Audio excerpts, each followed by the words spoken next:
Hello, my little chickadees, and thank you for taking time out of the day to watch your Earth Key Vocabulary Screencast. Be sure that you write down each vocabulary word along with its definition.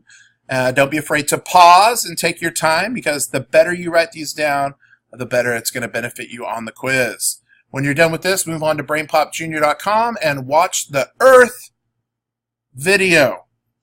Please be sure to pause during the video and write down any questions you may have.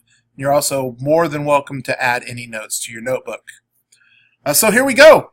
Remember, we're studying Earth this week. The first thing we need to take a look at is the Earth itself, that big giant blue marble. Remember, it is the third planet from the Sun and the only planet that is able to sustain life in our solar system. We are at that perfect happy medium. It's kind of like the little bears, where the porridge is not too cold, it's not too hot, it's just right. We're not too far away from the sun, we're not too close to the sun, so we're at that just right location in our solar system to where life can exist.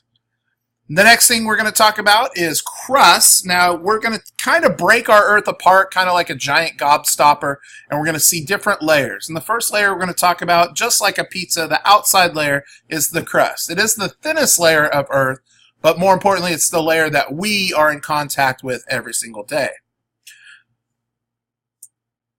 And then we'll spend some time looking at the mantle. This, of course, is the middle layer of the Earth.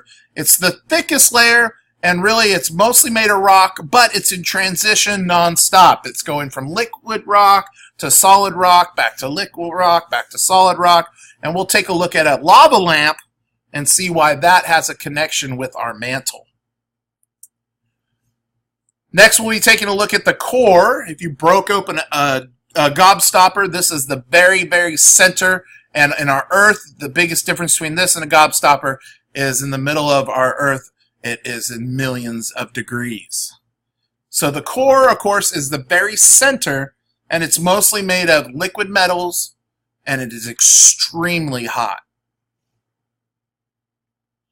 So please take some time to write down your vocab and vocab words. When you're done, make sure this goes back into your homework folder.